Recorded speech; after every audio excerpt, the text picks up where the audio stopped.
listening to Your Ultimate Life with Kellan Fluckiger, only on LA Talk Radio.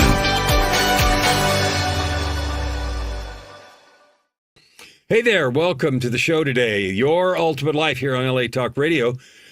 I'm your host, Kellan, and every week we talk about how to create the life of purpose, prosperity, and joy, and there's all kinds of ways to do that. Today I have a special guest that I'm grateful to have with me, David Schreiner-Kahn, who lives in New York City. David, welcome to the show. Thank you, Kellan. Great to be here. So, if I say you're from New York City, what's the first thing that comes to mind to tell people in LA? We live in the greatest city in the world. Excellent. Excellent. I'm sure there's a whole bunch of people that would agree with you and probably another pile that would say you're crazy. But that's okay. That's what opinions are all about. So I'm grateful to have you here. Thanks for coming on the show. Yeah, it's a real pleasure, Kellan. And you and I have known each other for a while, and it's great to be able to connect this way and connect with the people who are listening to us, watching us, etc. We have known each other, and we actually had the chance to get together in person, even though I'm in Edmonton, Alberta, and you're in New York, when I was at an event in New York City a few years ago. But anyway, I've admired your work for a long time. You have a number of shows. You've created some community. Smashing the Plateau is a thing that's on the screen. And there's a website there. I absolutely encourage people to go check that out. David, a question I love to ask people to just get us kind of started is, instead of doing some introduction, which nobody pays attention to anyway, tell me in David's walk of life, what are the things that David does to add good to the world? Like, the world's full of all kinds of nonsense right now, and I want to know, and I don't want you to be modest. I want to know what things you're doing on purpose to add good to the world. Yeah, it's really simple, Kellan. It's all about empowering collaboration, which, when you look at what's going on in the world today, so much of the negativity is because people are trying to be competitive and are living with a scarcity mindset. And when you empower collaboration, you enable people to do their best and to share their best and to be their best with one another. Well, so there's so much of the world, especially in the Western U.S., the Western Hemisphere, the Western world, so to speak, that has the idea of, I got mine, and, the only thing I want to do is get my share, my fair share, my amount. And that is, the heart of not only competition, but I'm better than you because I got mine. So what do we do? What is the first place we start to, like, you've been doing this for years, so teach me and the audience at the same time, where do we start with the idea that collaboration is better productive, more effective, whatever words you want to use? Yeah, well, a good place to start is listening, right? Listen to those people that are around you. If you're in conversation or encountering one other person, listen to that person. Listen to what they say, what they feel, what they say they need. Take it in before you offer something. So that's a really important point. I just want to repeat it for the benefit of the audience. We are, programmed or so prone to feel like the most important thing in an exchange is to get my opinion out into the world, my thought, my view. And you're saying the most important thing is to listen first. Is that what I heard you say? That's what I said. And so how did you learn? I was going to say, it's also a really important leadership skill. Right? People that are really great leaders are usually good listeners. I would agree 100%. Now, I don't think you were born that way. So tell me a little bit about some of the experiences that you have had that have brought you to the conclusion that listen first, and we'll go in a little bit more, listen intently and like with real intent to understand that that's more important. What happened to make you learn that? It's a great question. I don't know that I've ever analyzed that, but it's feedback that I get when I ask, um, if you want to share something about your experience, what would you say my strengths are? And one of the things I hear from people a lot is that I'm a good listener. What I try to do is also to ask questions that elicit some greater depth in the conversation, as opposed to just stating an opinion and offering advice. Um, People don't usually want to hear advice anyway. And I think it's human nature. It's human nature to want to feel like somebody's paying attention to you, like they're listening to you, like they see you. So I guess I don't know that there's one dramatic thing that sticks out as, oh, this is what turned me around and made me into a listener. I think it's just been an evolution. Maybe it's part of who I am. Maybe it's the collective experiences that I've had in the world.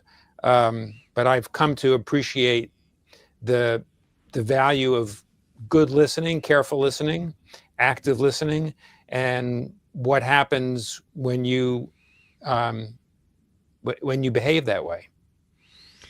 So think for a minute of an example, maybe of where you've done some consulting work or had to go in to help a business or a situation where right away the fact that you you said that may be part of who you are, and that may be just one of the gifts. Like every one of us has some gifts that we just sort of naturally do well, and that may be one of yours. I know when I've been on your shows, you have done that, so I can say you do ask good questions and stuff. But I want you to think for a minute of an opportunity that you were able to uncover for people, maybe when you were consulting with a business or with a client, that centered around the fact that if and when they changed their listening, this thing came. Can you think of an example to illustrate for? Yeah, sure. I can actually think of one that happened just a few minutes before we got on the show today. Right. Right. I got an email from one of our community members who is a solo consultant who chooses to be a consultant rather than to be an employee because it gives them greater flexibility and control and fits their lifestyle better than the structure you have to fit into when you're an employee. And they've been preparing for a really critical negotiation with a key client for some time. And part of what has gone on is, and I think many of us do this. I've done this, which is when you're faced with a scary situation, you imagine how things can go wrong, and it also can make you feel a little intimidated and inhibited about stepping forward and stating what you really think your value is or what you need. So we had multiple conversations in community sessions with this person and other community members about this negotiation process. And in the end, and listening for kind of the struggle, the internal struggle, which I think is separate from the actual negotiation itself. So the internal struggle this person was going through was pretty significant. And in the end, because of not just my listening, but the other people who were in these conversations with in live community sessions, the actual negotiation was nowhere near as difficult or as long or as tumultuous as was imagined. And the outcome was actually quite positive financially. Mm-hmm. So that whole, I think the listening to the kind of emotional turmoil that built this up was really an important part of the process of helping this person not just prepare for and step forward in the negotiation, but to be strong in the negotiation, and then to one of the things we talked about is during the conversation with this client to pay attention, to be a good listener and pay attention to what they need. And that will help you be much stronger in how you negotiate and what the outcome might potentially be. So there's a piece of magic you've just disclosed, and I'm going to wax poetic for just a second and talk about it. One of the things that happens when we're in high pressure situations, whether it's negotiation or whether you're on the witness stand, as I've been an expert witness and had to do a lot of that sort of thing, is we get uptight, the energy is focused on us if we're in this negotiation, and we worry about something. And when we do that, we often tend to want to fill the space with talking. If you're listening, and it's clear that you're listening and you're sharing, doing some reflective listening or really digging in, you're able to do two things. You're able to fully and completely understand and draw the person out so you know what's going on. And two, you create all kinds of space for when it is your turn to say something, that you're armed, and I don't mean that in a bad way, but you're completely prepared because you've been listening.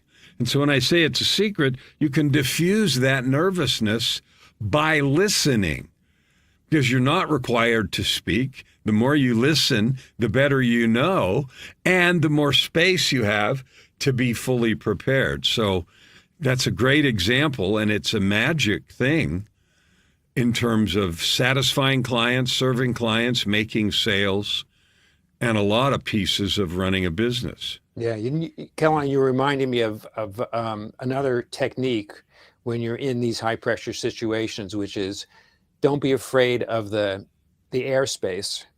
When the other person pauses, it's okay to be quiet for a minute and just let things settle. You don't necessarily have to jump in and fill what you think is empty space. Let there be silence. That's one of the first. I mean, I negotiated 200 and something contracts before the Federal Energy Regulatory Commission, worth hundreds of millions of dollars back, in the day. And so I teach negotiation and stuff like that. One of the things I teach is let there be silence. Yeah. Let there be silence. And if you're comfortable with it, you then own the silence. So that's exactly. Really good. Yeah, exactly. And if you're not comfortable with it, then they own it and you're nervous and that energy is communicated. If you're comfortable in silence and you're thinking, but your energy says you're comfortable in silence, then you own the silence and you have a position of power. And so that's some secrets here to effective communication, effective negotiation, closing deals and stuff like that. Well, that wasn't even particularly the first thing I thought we'd talk about, but that's okay. It's a great place to start. So tell me a little bit about your community. Tell our listeners a little bit about the community smashing the plateau. So it brings to mind a glass wall or glass ceiling or something being shattered and the shards flying all over the place. And maybe that's just me. But tell me about smashing the plateau. Where did it come from? What is it? What are you doing there? Yeah, that's actually a great image. And the glass ceiling or glass wall that is being shattered is the wall that surrounds you when you're an employee and you want to break free from that and do your own thing as a business owner. Particularly if you've been an employee for a long time, and by a long time, I'm going to say that typically it's 20 to 40 years, right? So you're used to fitting into somebody else's structure. Yeah. Right. And you become an expert in your discipline and you want to use that discipline to make a living, but you want to do it on your own terms. So you're really good at what you do. You provide great results to the kinds of people that you like serving, but you may have never run a business before. Running a business is a totally different skill set from whatever your discipline is. If you're, marketing expert or technology expert, data expert, leadership expert, whatever it is, If you've never run your own business before, there are a lot of things you need to learn.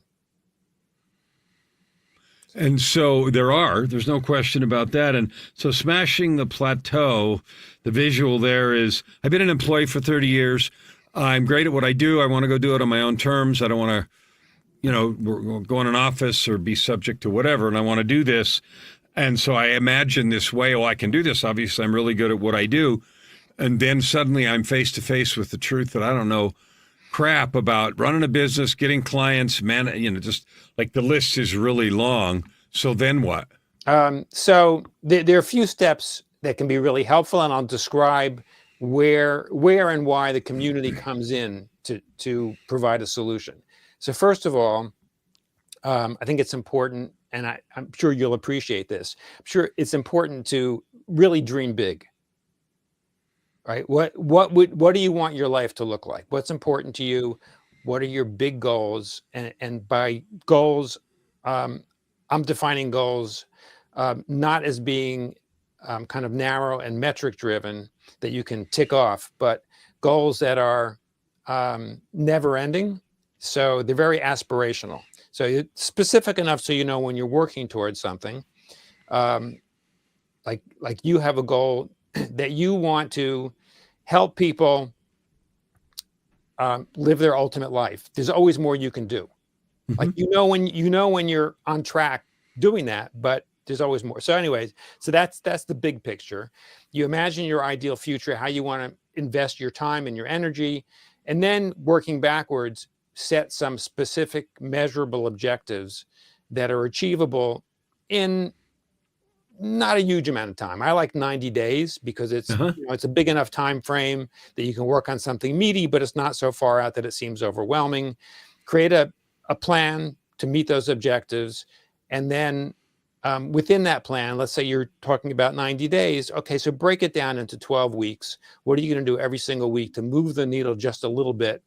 And then because you don't need to reinvent the wheel, particularly you're starting a business, you're running a business, things come up that you haven't anticipated. Connect with thinking partners who will help you, you'll help them, where you can get feedback and iterate on your plan. Because basically what you're doing is when you, it's great to create a plan, but implementation is the hardest part. And how do we actually make progress? We iterate. Babies learn to walk by trying to stand up and balance, trying to take steps. They fall down a lot, but eventually they figure it out.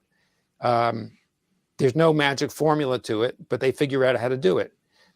Everything we do in business and life are iterative. We take a step, we look at the results, see how well we've done, and then maybe make a little small pivot or a tweak in the plan for the next step.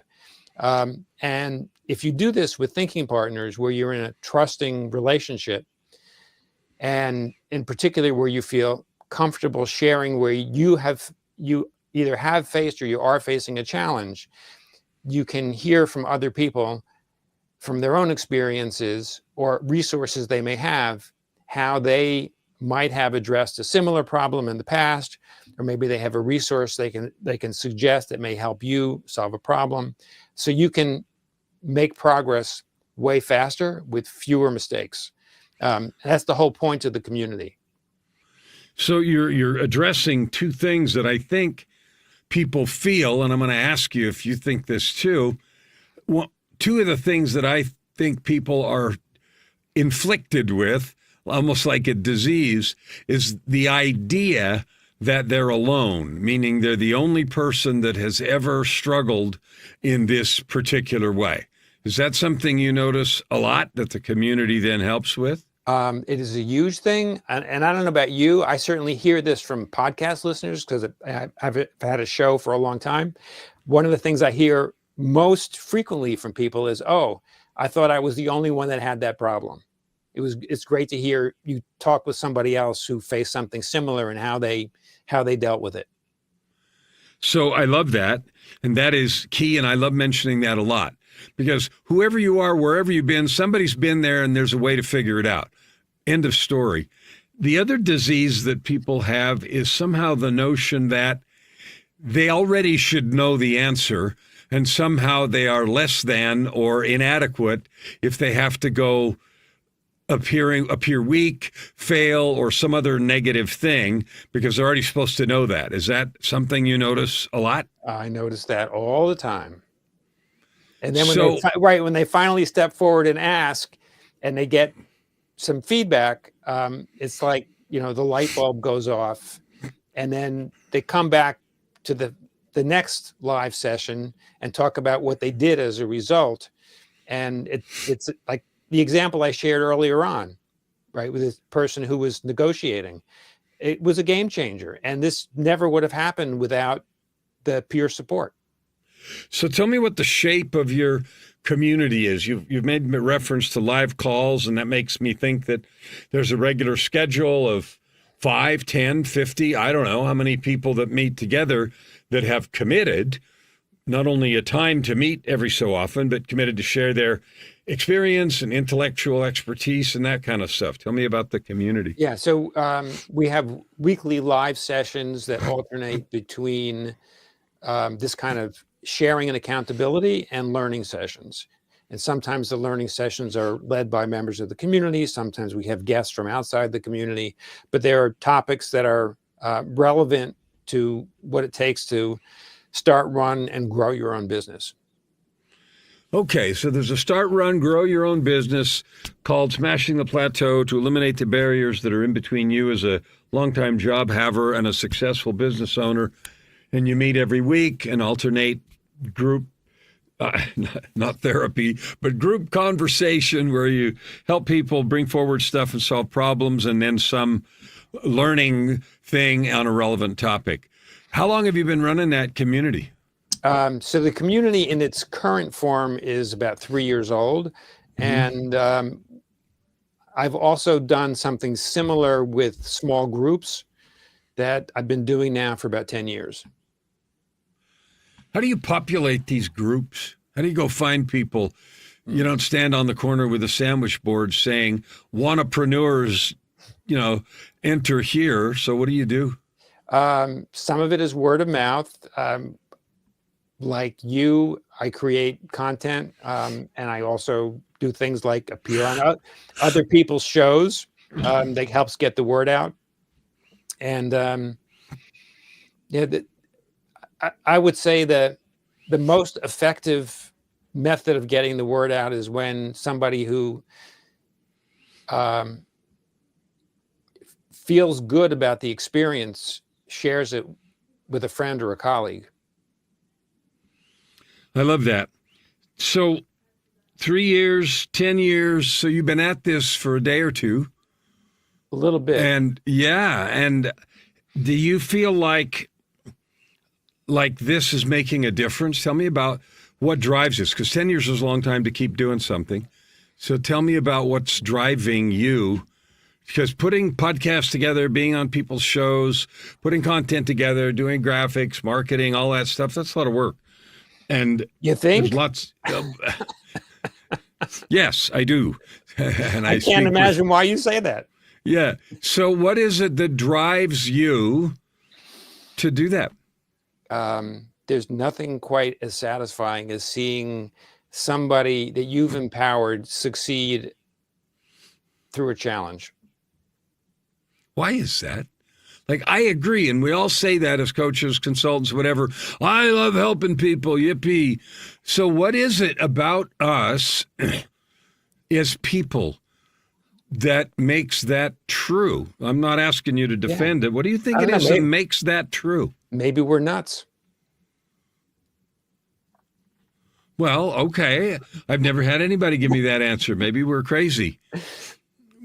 Yeah, but it's like, it's the best feeling when you have encouraged and empowered somebody else to get through a really tough situation. I agree with you. Yeah. It is. And, you think about, you used the baby example earlier. We've all seen the thing of aunts and uncles or, whoever huddled around and babies walking between chairs and everybody's cheering, and the feelings in that situation are genuine. Like there is an excitement in us that happens when they win, and it doesn't even have to be your kid or your nephew. You have those feelings. And so it seems like we are truly, and this is my experience, I'm going to postulate it, we are actually built physically and spiritually to love and serve each other. What do you think about that? I think it's great. The other thing is, if you look at the history of human experience, why is it that there are 8 or 9 billion people in the world populating every corner of the earth at this point? Right? It's not because we're in competition with one another and constantly hunting down and killing and eating each other. Yes, that's true. Yes, there is some of that, sadly, but the reason that we are the species, we've become the species that we are, is because of collaboration and I think what we're just talking about now, which is having this heartwarming feeling when we see other people succeed. So let's just leave that as a given. People can argue with that if they want to, but we're built to do that. We feel best when we do it. We get a personal sense of satisfaction out of watching others win. We have sometimes trained ourselves to glory in the defeat or pain of others, but that's aberrational. It's not how we really are. And when we do that as a species to each other, we see wars and other things going on in different parts of the world. But that's a sad thing, and that also makes us feel negative. So I think we're built to do that, and when we are at our best, that's who we are and what we do. I agree. So let's go ahead. I'm sorry. I was going to say, unfortunately, the sad part of human behavior that we were just talking about, I think gets a disproportionate amount of airtime. I agree with you. I think bad news sells and sensationalism sells, and there's a lot of horrifying monstrosity stories that go around that when you dig under the covers, they're about as tenth as exciting as they are made out to be. Pretty much. So let me change topics here and go into David a little bit. How did you get here? Oh. So you're 32, right? And yeah, pretty much, just like you. Yeah, right. No, I'll be 69 next month. So how did you get here to where you are philosophically in a position to support others, to help them build their businesses, to overcome these challenges, to help them know they're not alone, that there any other problems and questions they have? Like, how did you get here? Because you weren't born here. No. So how did you get here? It was a lot of iterations, to be honest, just like the process I was talking about before. So professionally, I started my career as an engineer, did that for a few years, went into the nonprofit sector, where I spent more than 2 decades in management and leadership roles. And I guess I was a little past mid-career and really didn't want to fit in somebody else's structure anymore. And started a solo consulting business. Then I started doing some business networking, which was something one of these things that when you start your own business, you may not know anything about. I knew nothing about networking. Learned how to do it, and people who ran small businesses started asking me for help. In particular, more and more solo consultants and coaches started asking for help. And honestly, like the whole group and community thing was, it came out of listening to my audience. I had a new client who said that they liked working with me, but wanted to be in a group. And I was like, oh, I'd never thought about that. Yeah, I'm open to that. Let's see if one or both of us can find a couple more people. I'm willing to start a group. So that was a group, and then there was another group, and then how to, as one person, I'm sort of limited in how much time I have. How can I serve more people? And in particular, I really liked the collaboration and what I saw as the peer empowerment. Mm-hmm. So I floated the idea with some people I knew about, would you be interested in being part of a community? And, got a few people together to get it started, and it sort of, grew from there. So again, it was like a lot of small pivots along the way. So you've quickly described what I'm sure was more than a few minutes worth of iterations and work. Two questions came to mind. One is, what was it about you that made people come? I mean, like, you're an engineer, and I don't know what kind of engineering, but engineers are, famous for being sometimes introverted and not maybe the best at networking. And you mentioned that wasn't something you knew how to do.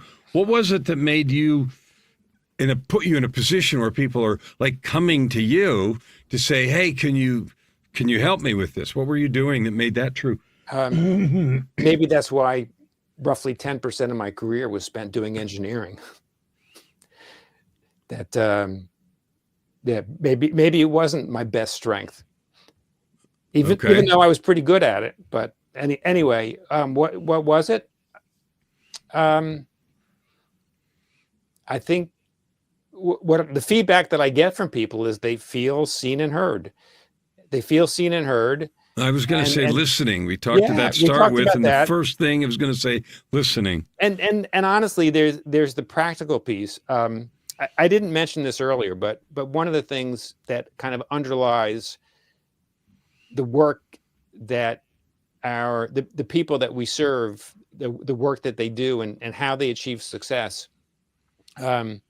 Listeners and viewers of this conversation need to realize that there's actual hard work that everybody has to do to be successful, right? A breakthrough is what other people notice after you've taken hundreds or maybe thousands of tiny steps and pivots. So I have yet to see somebody that just has an overnight success with no work. All right, so there's hard work, but whether you're doing something in a community framework or however you end up working on whatever it is you're working on, if you have the discipline and the perseverance to see things through long enough, you are much more likely to be successful than if you try something for a short amount of time and stop. So part of what makes the people that have been successful in our community successful is because they stick with it. Like they're committed to their work. They're committed to whom they serve, the kind of impact they want to make in the world, and they're committed to trying over and over and over again when things don't work till they find the solution that does work.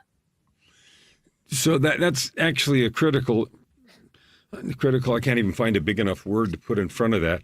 An important point, because we live in a society, in a world where everything seems like it should be download and double click, or that everything should be solved in the length of a TV sitcom or something.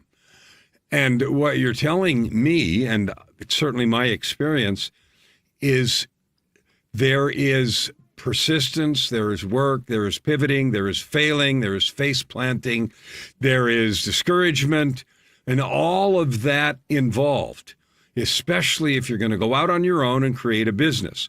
And the idea, even you see it advertised, we're going to do this for an hour or two, or even 30 or 60 or 90 days, and magic's going to happen.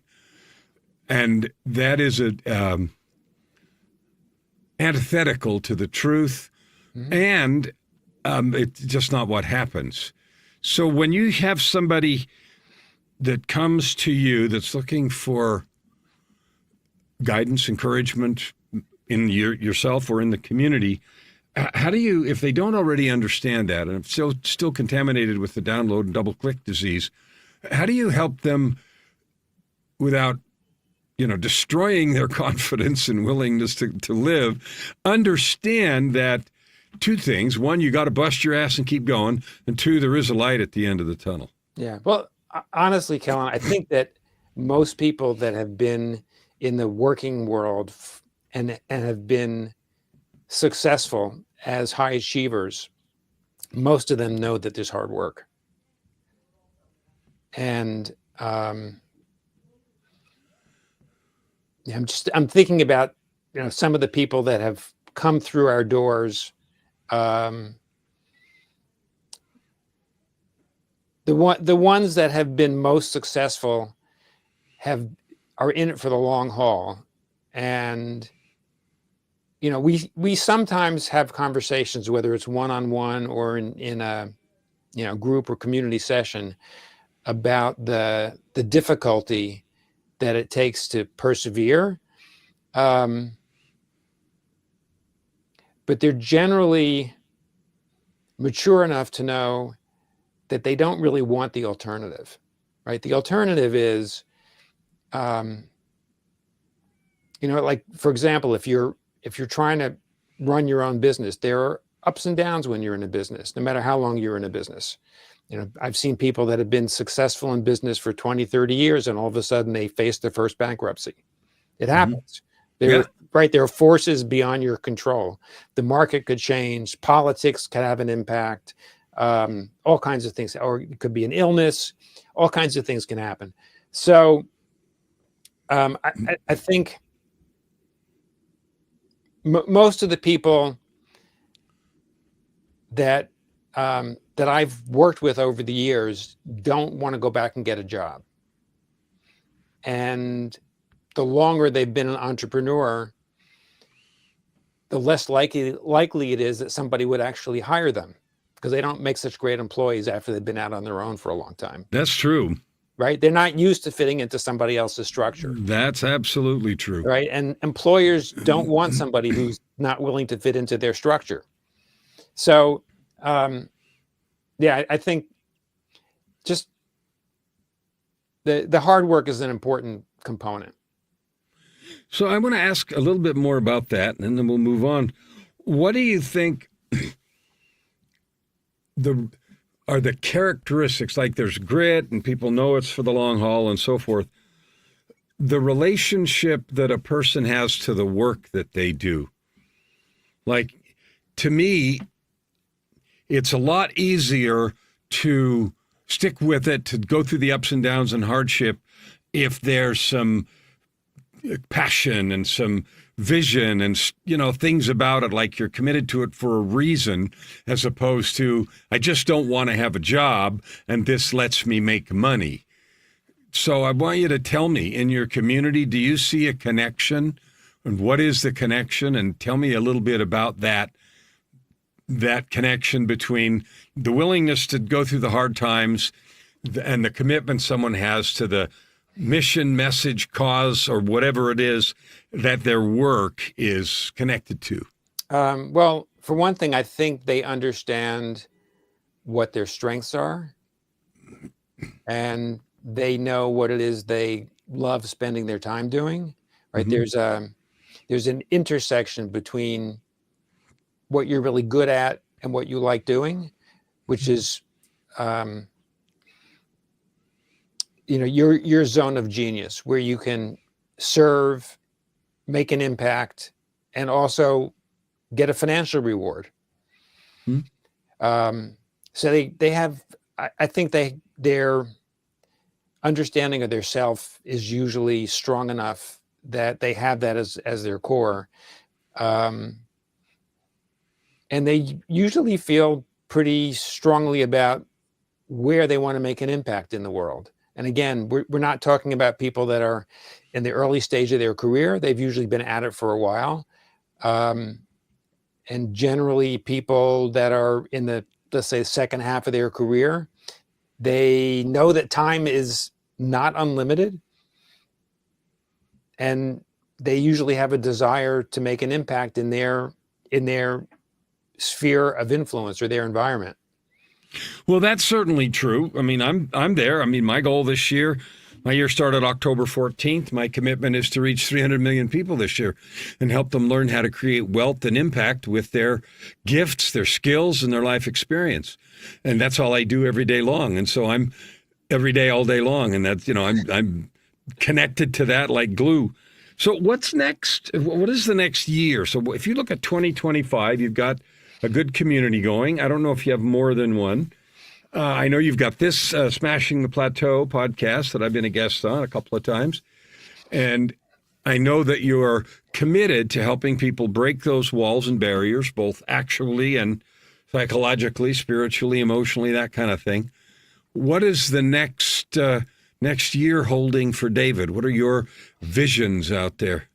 Well, I think for one thing, we have people that have been in the community since the beginning, right? So that now those relationships that they've developed with one another, some of them are quite strong.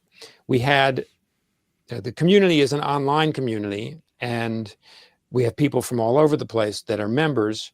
And this was something that actually came from one of the members of the community. We ended up having an in-person meetup here in New York in September, which was I helped facilitate it, but in large part it was led by members, and members attended, and those that came got a lot out of it, and they wanted very badly to do it again. So we're planning another one for January. So one of the things we could do is do some more in-person stuff. There have been some collaborations between members, and those are often quite powerful. I'd love to see more of that happen. We've had members of the community take part in teaching one another based on their own expertise and their where they're strong in their own disciplines. We could do more of that. There are ways that the community could interact with others outside the community. I'm not sure how that may play out, but it's something that I'd love to see happen more and more.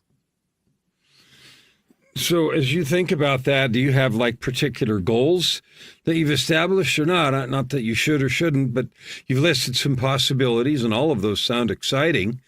And maybe you'll have, satellite chapters in Dallas or Austin or, everywhere besides the greatest city in the world, New York. Let's not forget Edmonton. Yeah, well, it's cold. It's just getting cold up here. I noticed that dramatically because one of the things I do in my morning ritual is I take a cold bath, which is ice, literally ice, okay? And as the water gets colder and colder and colder, that gets to be more and more brutal. But anyway, so we're already snow outside, and there's going to be snow till April. So anyway, do you have goals like I want to create 3 communities, or I'd like to see I'm going to facilitate these collaborations? You could create curriculum. You could license this kind of stuff. I mean, I'm just wondering do you have goals in that area? Because I think it's quite exciting, and you've created a lot of really good relationships and learning. Nothing that is metric driven that is different from what we're doing now. I want to listen to what members say they need and want, and see if there are ways to facilitate it. Okay. So this is just needs-driven stuff. Community, what are we doing? Like that, in real life, a meeting that happened. Yeah. So tell me. And I'll tell you something that's behind that, Kellan. If I guess what I think the community needs, chances are I'm going to be wrong. Have you done that and had that experience? Yes. Yeah. So yeah, we've, tried to have certain kinds of events or certain topics that I think might be what people want, and it's much better when it comes from them. Yeah. So do you survey them like once a month, once a quarter or something? What's going on? Formally, informally. Yeah. Yeah. So I want to make sure that people that are listening who are in the business world, who have created their own business, are just beginning, are in the middle stages, that they know how to find you, check out your community and see what that is like, and so forth. So what is the best? I see URL on the screen, but I want you to talk a little bit about it.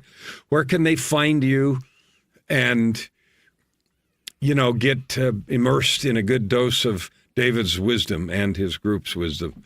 Yeah. Smashingtheplateau.com. is where you can connect with me. You can go there and you can learn about the community. We have a daily newsletter that goes out Monday through Friday, so it's weekdays. You'll get to learn a little bit more about what the community is about, what Smashing the Plateau is about.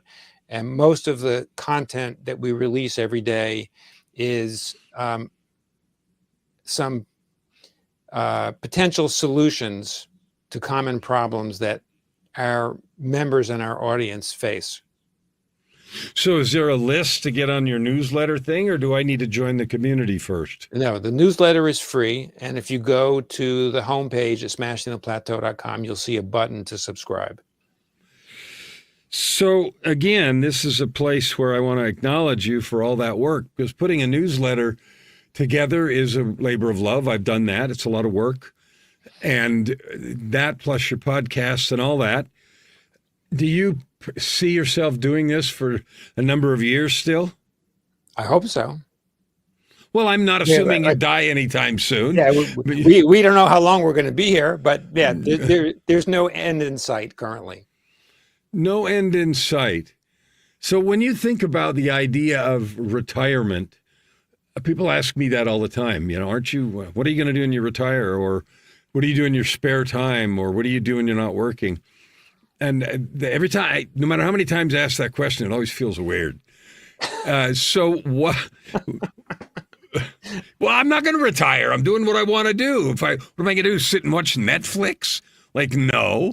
So talk to me about that feeling of being useful, doing something good and powerful versus the traditional idea of, retirement and quitting working because there's something wrong with that. So I'm going to take issue with this word retirement. Yeah. If you look back over human history, how much of human history has actually included a retirement portion of life? I don't know, the last 5 minutes? I'm going to say maybe from the industrial age on. Well, that's the last 5 minutes, yeah. Right. And now different countries have different structures to fund what happens later in life. But particularly in the US, where I live, our society doesn't provide a whole lot to keep you going. And I think as we go into the future, more and more people, both by design and by circumstance, are going to be working much closer to the end of their life.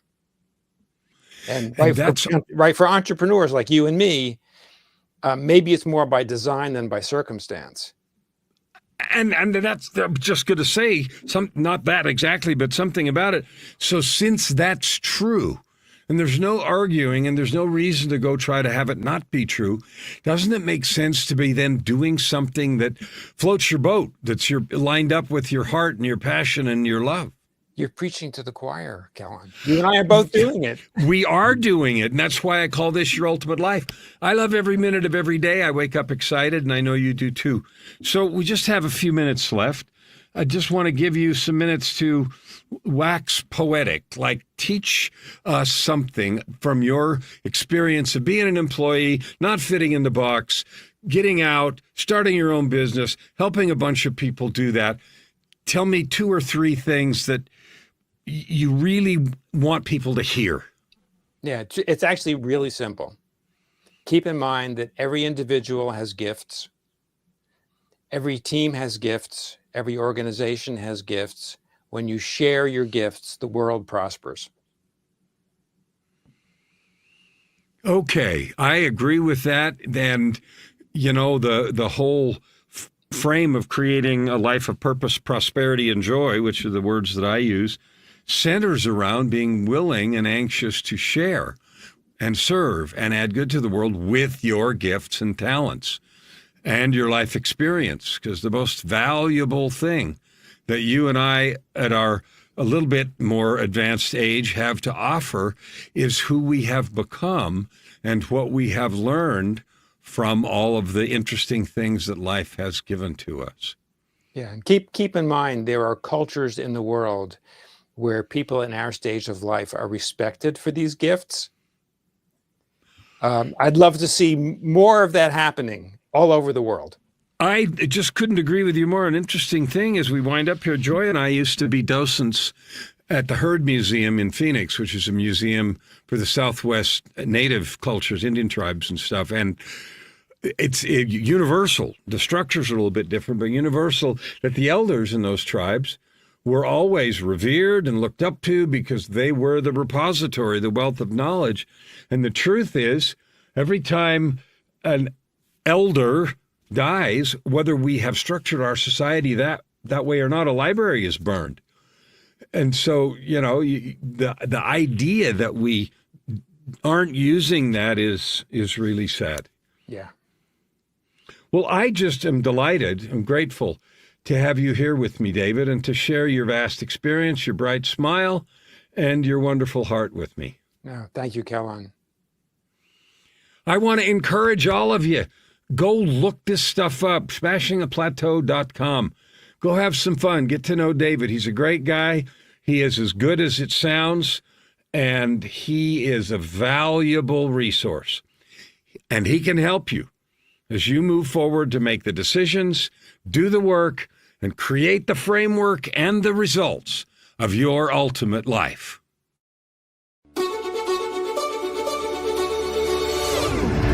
You're listening to Your Ultimate Life with Kellan Fluckiger, only on LA Talk Radio.